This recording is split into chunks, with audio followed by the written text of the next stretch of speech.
बिस्मिल्लाहिर्रहमानिर्रहीम। अस्सलाम वालेकुम। मैं हूं दसीर शाही एडवोकेट और आप देख रहे हैं लीगल इश्यूज़। आज जो लीगल इशू डिस्कस करेंगे वो ये है कि औरत अगर शादी कर ले तो शादी करने औरत है ना, उसके बच्चे थे, तलाक हो गई, बच्चे लेके बैठी हुई है, आगे शादी कर लेगी तो बच्चे वापस क्या हस्बैंड को चले जाएंगे या नहीं जाएंगे? देखिए, इसमें बुनियादी तौर पे उसूल तो ये था कि मोहम्मदन लॉ अगर आप मुलाज़ा फरमाएँ उसके 352 और 354 ये पैराग्राफ्स आपने मुलाज़ा फरमाना है। उसके अंदर लिखा हुआ है कि अगर बेसिक राइट औरत के 7 साल तक अगर बच्चा है तो वो जनाब औरत का राइट है, औरत को दिया जाए। छोटा बच्चा है 7 साल तक, अगर बेटी है तो वो ज़्यादा एज तक उसको जनाब बलूगत तक अपनी माँ के पास रहेगी। तो औरत का कंपैरेटिवली हमारी जो कोर्ट्स है ना, उनका ट्रेंड यही है, उनका मिजाज यही है और लॉ की भी किसी हद तक रिक्वायरमेंट ये है कि औरत को ही दें, औरत ज़्यादा टेक केयर कर सकती है। तो जैसे मैंने अर्ज़ किया, गोशगुजार किया कि ये बच्चे जो है ना, ये 7 साल तक और बच्ची जो है वो बलूगत तक माँ के पास मोस्टली रहती है। लेकिन यहाँ साथ ही साथ ये जो मैंने अर्ज़ किया पैराग्राफ आपने पढ़ने हैं 352 और 354, ये पैराग्राफ कहते हैं अगर औरत है ना तो ये बच्चे तो इसको दे दिए, सेपरेशन हो गई शोहर के साथ, बच्चे इसको दे दिए, ये टेक केयर कर रही है बड़ी। अगर ये आगे शादी कर लेती है, अक्सर हमारे सोसाइटी के अंदर सेपरेशन हो जाती है, सेपरेशन से पहले, तलाक लेने से पहले बच्चियां ये कब सोचती हैं कि आगे क्या होगा? वो उन्हें तो बस यही दिमाग पे सवार होता है, बस इसके साथ नहीं रह सकती, इसके साथ नहीं रह सकती, अजाब हो गई ज़िंदगी मेरी। तो आजमाइशें आती हैं, मुश्किलात आती हैं, ज़िंदगी को थोड़ी ख़त्म किया जाता है। बंदों को भी तो आजमाइशें आती, बाहर निकलते हैं, जॉब करते हैं, पता नहीं क्या क्या मुसीबतें बेचारे झेल के वापस लौटते हैं। तो क्या मर जाते हैं? अगले दिन कहते हैं हमने जॉब पे नहीं जाना, जाते हैं। इसी तरह औरतों को भी अगर कभी कुछ आजमाइश है, कुछ परफेक्ट, आप जन्नत में थोड़ी रह रहे हैं, तो अगर दुनिया के अंदर रहते हुए, फैमिली के अंदर रहते हुए कुछ कमी बेशी भी कभी आ जाए ज़िंदगी में, तो खुश दिली से कबूल कर लेनी चाहिए कि हम जन्नत में नहीं रह रहे, यहाँ कुछ खुशियाँ, कुछ गम, मिली जुली सी कैफियत रहती है। बहरहाल, अब जब ये सोचे बगैर सेपरेशन तो हो जाती है, सेपरेशन हो गई, अब क्या होगा? अब जनाब पेरेंट्स के घर आके बैठ के ये बच्चा लेके या बच्चे लेके पेरेंट्स बेटा अभी तुम्हारी उम्र ही क्या है, कैसे ज़िंदगी कटेगी, हम बूढ़े हैं, मर जाएंगे, तुम्हारे भाई हैं, उनकी शादियां हो गई, उनकी बीवियां आ गई, धक्के दे के बाहर ना निकाल दें, तुम्हारा बनेगा क्या? पेरेंट्स आखिर समझदार होते हैं, ज़िंदगी गुजारी होती है, वो फिर कोशिश करते हैं बेटा आपकी आगे शादी ना कर दें। अब उसके दिमाग में आता है कि करूं क्या, शादी करूं तो ये बच्चे किधर जाएंगे, इन बच्चों को एक्सेप्ट आगे कौन करेगा? फिर ख्यालात और वसवसात आने शुरू होते हैं। तो ये पहले चीज़ें सोचनी थी। बहरहाल, तो ये जो पैराग्राफ्स मैंने अर्ज़ किया, ये कहते हैं कि औरत एंटाइटल्ड है, बच्चा 7 साल तक दे दो, बच्ची बलूगत तक दे दो, लेकिन अगर दूसरी शादी कर ले तो फिर उसका ये हक जो है वो ख़त्म किया जा सकता है। ये है जनाब रूल, जिससे लोग ये समझते हैं कि शादी दूसरी कर ली अगर तो फिर औरत से बच्चे छीन जाते हैं। ऐसा नहीं है, ये कोई एब्सोल्यूट रूल नहीं है। रूल तो है, ऐसा नॉर्मली होना चाहिए, होता है, लेकिन एब्सोल्यूट नहीं है। एब्सोल्यूट क्यों नहीं है?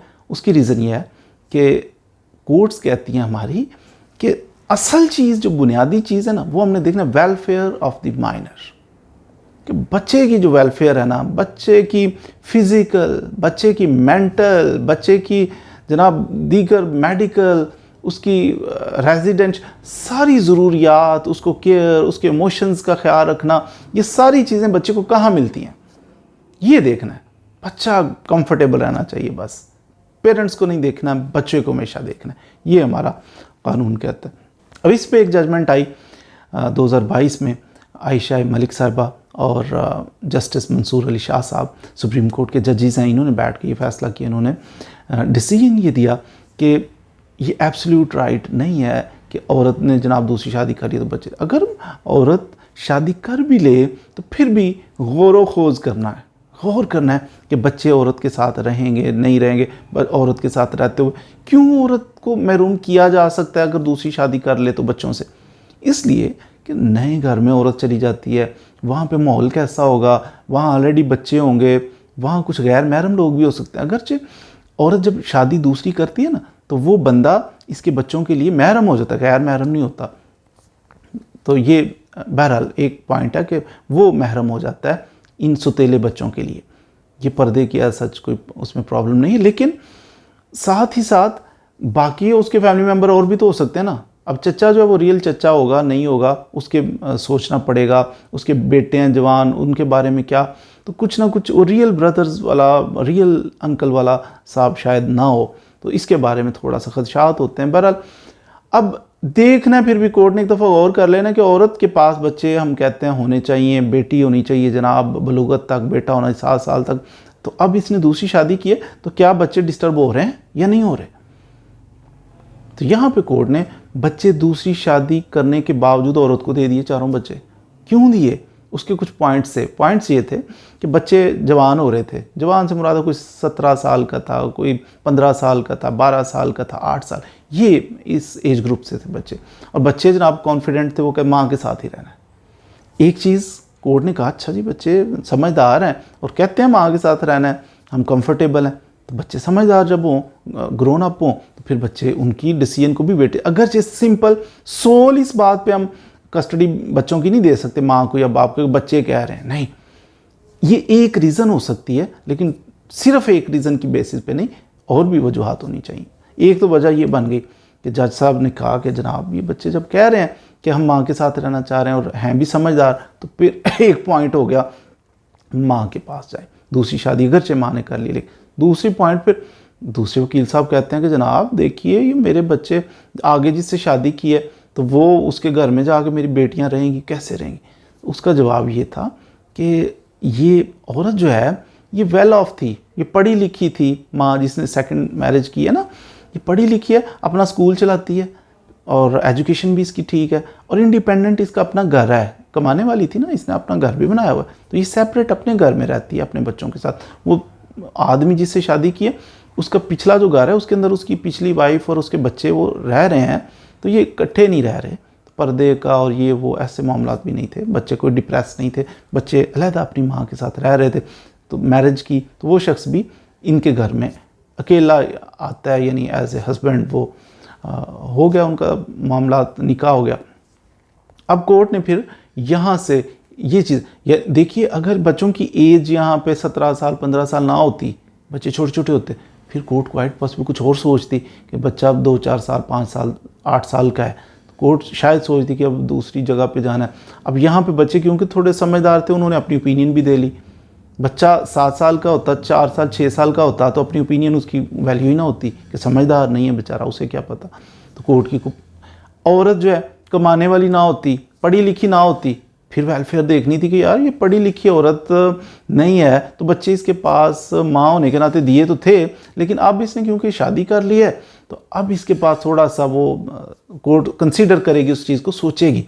दूसरी चीज़ कोर्ट ये देखती है कि जनाब उसके पास अपना घर है नहीं है, घर अगर हस्बैंड नया जो हस्बैंड है उसके घर में रहती है तो ज़ाहिर है एक स्टेटस कुछ और है, अपना इसका घर है, इसका ये बादशाह बन के रहेगी क्योंकि घर इसका अपना है। तो बहरहाल कोर्ट बहुत सारी चीज़ों को देख के फिर कोर्ट ने ये फैसला किया कि शादी दूसरी औरत कर ले तो ज़रूरी नहीं है कि बच्चे, बल्कि कोर्ट ने दिए इस केस के अंदर, जो मैं 2022 का केस अर्ज़ कर रहा हूँ, इसके अंदर इसका बल्कि पेज है SCMR 2022, पेज इसका था 2123। तो इसके अंदर ये कोर्ट ने हेल्ड किया और बच्चे दिए उस औरत को कि जो सेकंड मैरिज उसने आगे कर ली थी, इसके बावजूद बच्चे दे दिए। उसके पॉइंट्स मैंने अर्ज़ किए कि क्यों कोर्ट ने दिए, ये चंद एक पॉइंट से। बच्चे समझदार थे, उन्होंने अपना ओपिनियन दिया, औरत पढ़ी लिखी थी, औरत का घर अपना था, वो सेपरेट रह रहे थे। तो इस किस्म की कुछ चीज़ों को देख के तो कोर्ट ने सोचा कि वेलफेयर बच्चों की इसी में है कि एक तो इकट्ठे रहें सारे, दूसरा पढ़ी लिखी माँ के पास रहेंगे, तीसरा उनका इंडिपेंडेंट अपना घर है, चौथा बच्चों की विश, ये 4-5 चीज़ें पॉइंट्स दे के तो कोर्ट ने कहा कि एब्सोल्यूट बात नहीं है कि बच्चे माँ से कस्टडी ज़रूर छीननी है, बल्कि छीनी जा सकती में कोर्ट में transfer the custody of minors, ये ज़रूरी नहीं है, पाबंदी नहीं है। तो उम्मीद है आज आपने कुछ ना कुछ इससे सीखा होगा। बल्कि इसके अंदर एक कोर्ट ने थोड़ा इंटरनेशनल लॉ को भी डिस्कस किया। एक यूनाइटेड नेशन का था, the United Nations convention on the rights of the child 1989। ये यूनाइटेड नेशंस का एक था जनाब कन्वेंशन। वो पाकिस्तान में जब पेश किया गया तो पाकिस्तान ने कहा, पाकिस्तान थोड़ा सा इस्लामिक कंट्री था, थोड़ा रिलक्टेंट था। 89 में जब दिया गया तो 1990 के अंदर 1990 के अंदर पाकिस्तान ने ये कहा, हमारे मुल्क पाक ने, कि नहीं जी ये चाइल्ड राइट जो है उसके ऊपर ये कन्वेंशन यूएनओ का, इसके ऊपर हम रिजर्वेशन है हमें कुछ ना कुछ, तो रिजर्वेशंस के साथ हम इसको एक्सेप्ट करेंगे। उसकी रीज़न ये है कि इस्लाम subject to the Islamic law, Islamic law क्या कहता है उसके साथ ये टैली करेगा, तो रिजर्वेशन के साथ एक्सेप्ट करें। ये 1990 की बात है। इस कन्वेंशन को, चाइल्ड राइट के ऊपर 1989 का जो कन्वेंशन आया था यूएनओ का, तो थोड़ा सा रिलक्टेंट। फिर 1997 के अंदर, 1997 के अंदर फिर पाकिस्तान ने कहा ठीक है, मंजूर है, चलेगा। तो फिर उसके अंदर था क्या, उसके अंदर ये था चाइल्ड के राइट। देखा बाहर के मुल्कों में आप बच्चे को बड़ी अगर पेरेंट्स आपको ये करें तो आप कॉल करो, पुलिस वाले आ जाएंगे, ये हो जाएगा, वो हो जाएगा, बच्चे को बड़ा ये नहीं करना, शाउट नहीं करना। तो इधर कुछ और माहौल है पाकिस्तान के अंदर। बहरहाल ये एक्सेप्ट कर लिया।